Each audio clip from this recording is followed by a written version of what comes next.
Baik, sudah pastinya aspirasi keluarga Malaysia juga untuk melihat kos kenaikan harga barang juga akan dapat ditangani dan juga akan dapat diselesaikan, khususnya untuk melihatkan kepada keluhan komuniti masyarakat berkaitan dengan kos dan juga kenaikan harga barang khususnya menjelang perayaan. Jadi antara pihak yang sentiasa mengambil peduli dan juga berada di lapangan untuk memastikan agar harga barangan ini sentiasa didengari keluhan dan sebagainya. Kita ingin bercakap berkenaan dengan bagaimana harga bahan mentah yang kini semakin naik dan juga peranan KPDN HCP sendiri. Kami bawakan juga menerusi panggilan video hari ini iaitu Cik Jeffrey Embok Taha selaku Pengarah Kanan Sektor Hal Ehwal Kos Sara Hidup dan Pendidikan KPDN HEP. Okey, Assalamualaikum Tuan, terima kasih Tuan kerana bersama kami pada pagi ini. Okey, kita nak bercakap berkenaan tentang kenaikan harga bahan mentah. Kita sedia maklum perayaan Tahun Baru Cina juga sudah pun selesai dalam tempoh perayaannya itu. Jadi skim harga barang itu sudah pun beralih kepada skim harga barang yang baru, bukan saja skim harga barang pada musim perayaan. Jadi bagaimana perubahan kepada skim harga maksimum barangan ini diperjelaskan oleh pihak KPDN HCP, Tuan? Okay, Waalaikumsalam warahmatullahi wabarakatuh dan selamat pagi kepada pencara kita pada pagi ini, Cik Ismail dan Puan Suhaida. Berhubung dengan skim harga maksimum keluarga Malaysia, kita program ini telah kita laksanakan dari segi baru-baru ini. Tapi sebelum itu saya maklumkan dulu berhubung dengan barang makanan ini, sebenarnya untuk makluman para penonton semua, perkara berhubung barang makanan ini adalah melibatkan dua kementerian, iaitu pihak Kementerian Pertanian dan Industri Makanan bertanggungjawab dari segi pengeluaran bahan makanan itu sendiri. Manakala di pihak KPDN HCP, kami adalah bertanggungjawab terhadap pengedaran bahan makanan sehingga sampai ke peringkat peruncit dan juga pengguna. Kita ambil sebagai contohlah berhubung dengan isu harga ni kan. Sebenarnya KPDN HCP akan mengkaji sama ada wujudnya elemen pencatutan di semua peringkat rantaian bekalan, terutama bahan atau barang-barang kawalan. Misalnya dalam kes ayam, sebelum kita menentukan harga di peringkat pengguna, KPDN HCP juga akan menentukan harga di peringkat ladang bagi memastikan bukan sahaja di peringkat ladang juga, tetapi juga di pihak pemborong sendiri bagi memastikan margin keuntungan dan harga adalah munasabah dan memberi keuntungan kepada semua pihak.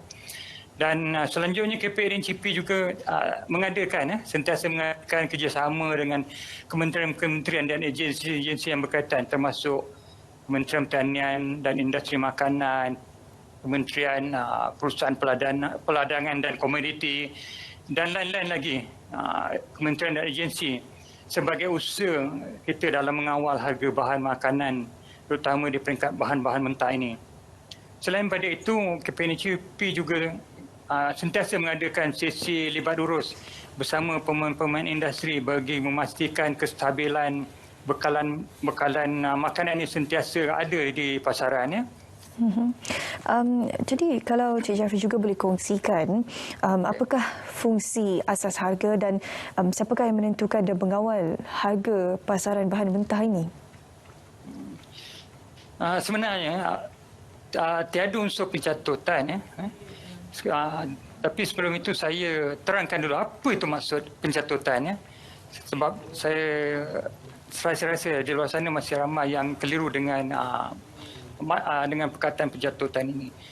Pencatutan ini bermaksud peniaga-peniaga atau pemain industri di luar sana tidak mengambil keuntungan yang berlebihan di semua peringkat. Sama ada di peringkat ladang, pemborong, pengedaran maupun di peringkat runcitnya. Dan sebagaimana yang kita sedia maklum, Kerajaan Malaysia, kita mengamalkan sistem pasaran bebas di mana harga sesuatu bahan makanan itu atau barangan itu maupun perkhidmatan adalah ditentukan oleh elemen atau faktor penawaran dan permintaan. Ya. Jika penawaran tinggi, maka harga akan turun. Dan sebaliknya begitu juga jika penawaran yang ditawarkan oleh industri di luar sana adalah rendah, tetapi dalam masa yang sama permintaan daripada pengguna adalah tinggi, maka pasaran akan menjalankan tindakan secara automatik untuk menyelaraskan keadaan ini dengan menaikkan harga bahan makanan berkenaan. Dan sinilah selalunya akan wujudnya apa yang dikatakan inflasi.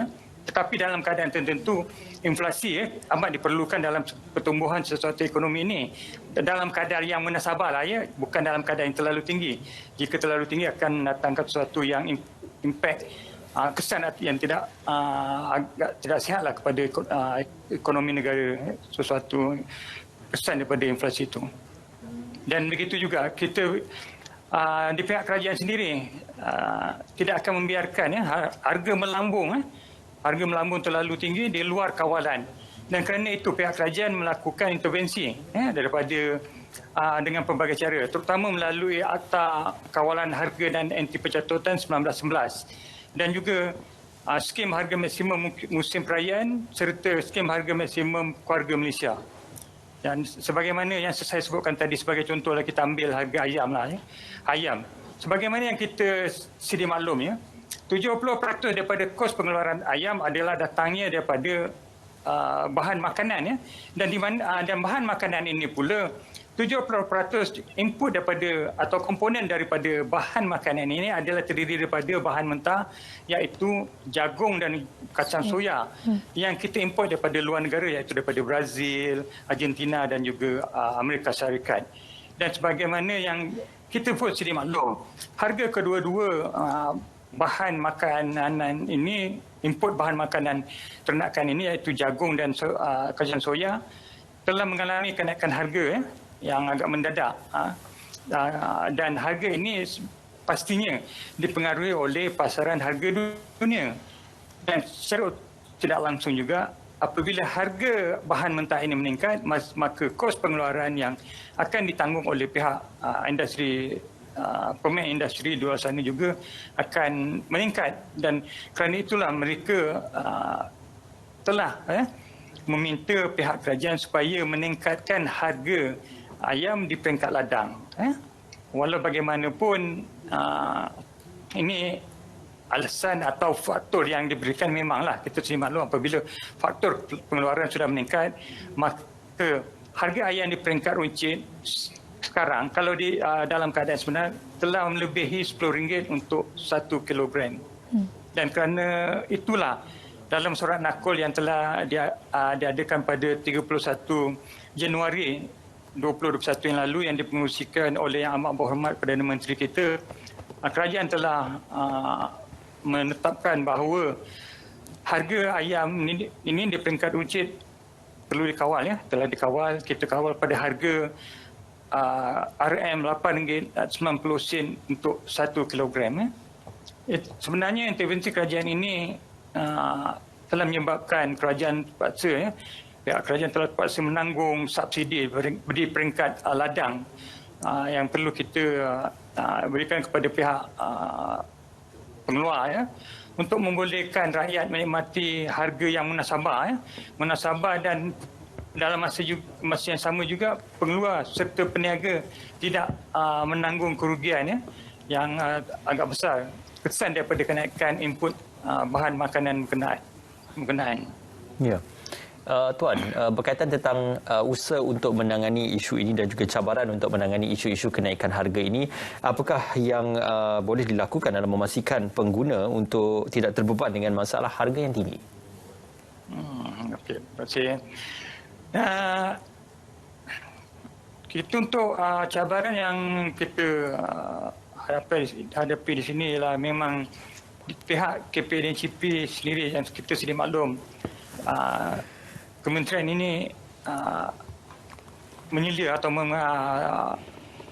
bertanggungjawab kepada kedua-dua pihak, iaitu di pihak industri, iaitu pemain industri sendiri dan juga pihak pengguna.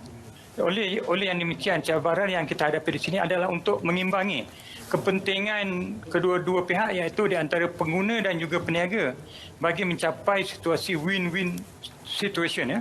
Sebab kita mahu memastikan kedua-dua pihak tidak mengalami kesan yang negatif daripada kenaikan harga ini.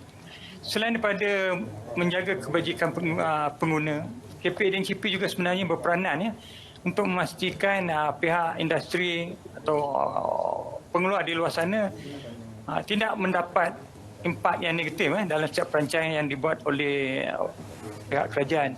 Kerana kita sedia maklum, industri di luar sana amat penting, ya. Kerana kalau kita tidak melihat kebajikan mereka, pihak industri sendiri mungkin terpaksa menutup operasi.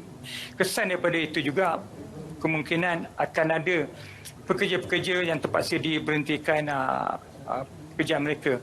Dan oleh kerana itulah pihak kerajaan sentiasa mengambil berat dan sentiasa mencari inisiatif untuk membantu kedua-dua pihak. Kerajaan sendiri sebenarnya sedang menimbang strategi jangka panjang, strategi jangka panjang bagi menjamin sekuriti makanan kita, di negara kita. Contohnya, kita pihak kerajaan melalui dasar sekuriti makanan terutamanya telah menggunakan sumber-sumber tempatan, untuk kita mewujudkan input makanan ternakan yang mungkin boleh mengambil alih peranan jagung dan kocang soya ini sebagai komponen utama dalam penghasilan dedak untuk makanan kepada ternakan di ladang-ladang kenderaan. Dan dalam masa yang sama juga, sebagaimana kita sedia maklum, apabila kerajaan bergantung pada bahan import, ia akan memberi kesan kepada aliran keluar mata wang negara. Oleh kerana itulah, kerajaan akan memastikan supaya kita tidak akan terlalu bergantung kepada sumber import. Dan kerana ini akan memberi kesan, sebagaimana saya sebutkan tadi, memberi kesan kepada pertukaran mata wang asing. Dan pengguna juga harus memainkan peranan dari segi perancangan pembelian. Kita ingin menyarankanlah supaya pihak pengguna membuat perancangan terlebih dahulu sebelum keluar membuat pembelian dengan cara membuat persediaan. Contohnya, menggunakan mereka sebelum keluar berbelanja, mereka boleh membuat pembandingan harga, dan juga premis yang boleh menawarkan harga yang kompetitif yang agak lebih munasabah. Dan pengguna juga boleh menyemak melalui aplikasi ini, sebagaimana sebutkan tadi, boleh menyemak harga barangan, dan juga premis mana yang boleh berdekatan dengan mereka, yang boleh menawarkan harga yang lebih berpatutan. Sebenarnya aplikasi PressCatcher ini telah kita bangunkan oleh pihak KPNCP agak lama. Jadi di sini saya ingin menyarankan supaya para pengguna di luar sana, kalau bolehlah menggunakan aplikasi ini, PressCatcher ini, kerana di sini banyak manfaat yang boleh kita perolehi. Dan pengguna juga tidak harus, samping itulah pengguna juga saya nyarankan supaya tidak terlalu memilih jenama dan premis-premis tertentu saja.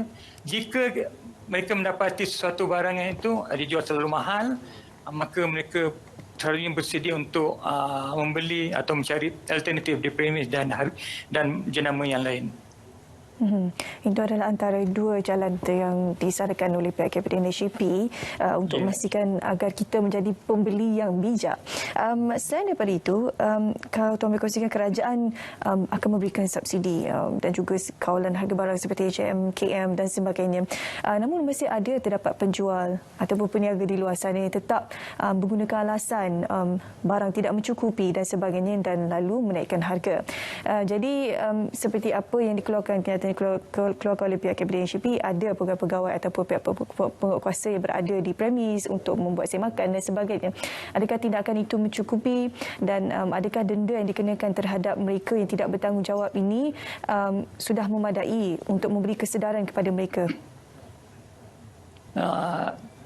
adakah itu benar atau hanya merupakan satu persepsi semata-mata ya? Kerana data yang kita perolehi daripada pihak penguatkuasa KPNCP mendapati bahawa tahap pematuhan kepada skim harga maksimum keluarga Malaysia ini adalah pada tahap yang agak tinggilah ya, di mana berdasarkan data yang kita perolehi daripada jumlah pemeriksaan yang telah dijalankan ke atas 546,038 premis di seluruh negara pada tahun 2021, hanya terdapat 7 premis yang didapati melanggar peraturan dari segi kenaikan harga ya, dan tindakan kompaun telah pun diambil ya ke atas premis-premis berkenaan. Dan begitu juga dari segi bekalan ya, aduan yang kita terima pada tahun lepas 2021 hanya sekitar berjumlah 6 aduan sahaja dari segi kenaikan harga. Kita lihat tidak berlaku kenaikan harga sebenarnya. Mungkin dari segi kekurangan itu ada, tapi dari segi kenaikan harga tidak ada. Dan kekurangan ini kita sedia maklum dalam keadaan selepas perayaan Tahun Baru Cina dan juga masih dalam mood cuti, agak masih ada timbul sikit masalah dari segi hal-hal pengendaraan lah. Dan kerana itu kita dapati isu barangan agak berkurangan, dan insyaAllah dalam masa dekat isu ini akan dapat diatasi. Tuan, berkaitan tentang mesyuarat khas NAKOL yang diadakan pada 31 Januari 2022, ada beberapa perkara yang telah pun dibincangkan dan juga telah pun dipersetujui. Jadi mungkin boleh dikongsikan tentang dapatan hasil daripada mesyuarat khas tersebut. Ya. Dalam hasil daripada mesyuarat khas NAKOL yang telah diadakan pada 31 Januari yang lalu, yang dipengerusikan oleh Yang Amat Berhormat Perdana Menteri kita, sebenarnya memanglah tujuan itu untuk mesyuarat khas NAKOL itu diadakan untuk membincangkan dan mencari solusi berhubung dengan isu bekalan makanan ini ya. Dan dalam mesyuarat berkenaan telah perbincangan panjang lebar telah diadakan, dan hasil daripada mesyuarat tersebut telah memutuskan 9 perkara utama ya. Di antaranya ialah harga maksimum runcit. Harga maksimum runcit bagi ayam telah dikurangkan 20% ya, daripada harga RM9.10 kepada RM8.90 sekilogram ya. Harga siling ya, itu harga siling RM8.90 ya. Manakala harga telur ayam untuk semua grade ya kekal seperti harga dalam skim harga maksimum keluarga Malaysia yang semasa ya. Dan pelaksanaan kedua-dua harga kawalan ini untuk harga ayam dan juga telur ini adalah berkuasa atau bermula mulai 5 Februari ya, sehingga 5 Jun 2022. Dan seterusnya kerajaan juga akan memberikan subsidi ya, bagi memastikan harga barangan dapat dikawal ya, seperti skim harga maksimum keluarga Malaysia ini. Perincian subsidi ini akan dilakukan oleh panel khas pasukan khas mengenai kos sara hidup negara yang akan diketuai oleh Kementerian Pertanian dan Industri Makanan serta beberapa kementerian lain, wakil syarikat berkaitan kerajaan, GLC dan juga Persatuan Pengguna, sehingga harga akan kembali stabil. Dan seterusnya permit import ya, permit untuk import untuk ayam bulat juga akan dibuka kepada semua pemegang permit kelulusan atau AP ya, bagi memastikan import ayam ini dapat dibawa masuk berbanding sebelum ini AP ini hanya dibenarkan kepada pihak tertentu saja ya. Dan selama ini memang import ayam ini hanya dibenarkan untuk mengimport keratan ayam seperti kepak, peha dan lain-lain. Tetapi dalam keputusan kali ini import juga dibenarkan untuk ayam ayam bulan ya, dan mesyuarat juga telah bersetuju supaya AP ini dia juga dibuka kepada pengusaha pasar raya besar ataupun hypermarket. Dan seterusnya juga mesyuarat telah mengarahkan agar Suruhanjaya Persaingan Malaysia membuat siasatan sekiranya wujud kartel dalam pakatan menentukan harga ayam dan juga telur ini. Dan begitu juga kerajaan melalui NAKOL ini telah memutuskan pelaksanaan program jualan keluarga Malaysia atau PJKM ini yang melibatkan 222 parlimen perlu dilaksanakan secara maksimum dengan kerjasama bersepadu melibatkan kementerian-kementerian yang terbabit dan juga agensi-agensi lain bagi membantu keluarga Malaysia mendapatkan barangan asas pada harga yang lebih kompetitif, munasabah dan murah. Dan selanjutnya juga pelaksanaan kedai harga patut juga kerajaan telah mengarahkan supaya perlu diaktifkan semula di seluruh negara serta menambah kekerapan operasi pasar-pasar tani di satu-satu kawasan. Dan selanjutnya mesyuarat NAKOL juga telah meminta agar Kementerian Kewangan dapat mengkaji insentif cukai untuk transformasi ladang ternakan ayam daripada sistem tertutup yang kita amalkan sekarang kepada sistem daripada sistem terbuka yang kita amalkan sekarang kepada sistem tertutup yang lebih lebih tersusun dan lebih terjamin dari segi bekalan ayam terpenaan. Dan begitu juga pihak kerajaan juga telah membuka untuk permohonan pengambilan pekerja asing terutama daripada Bangladesh secara berperingkat mulai daripada 28 Februari 2020 ini.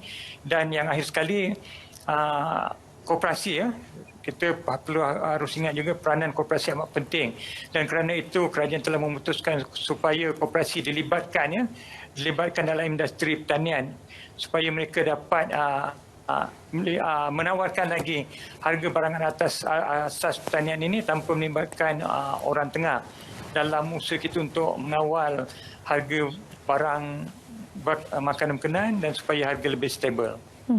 Okey, baik. Satu perkongsian yang konklusif. Terima kasih diucapkan kepada Tuan Jafri yang bertahan juga merupakan pengarah Sektor Hal Ehwal Kos Sara Hidup dan Penyelidikan KPDN HCP. Terima kasih pihak KPDN HCP memberikan penjelasan bersama kami pada pagi ini. Terima kasih Tuan. Terima kasih kembali. Okey, terima kasih.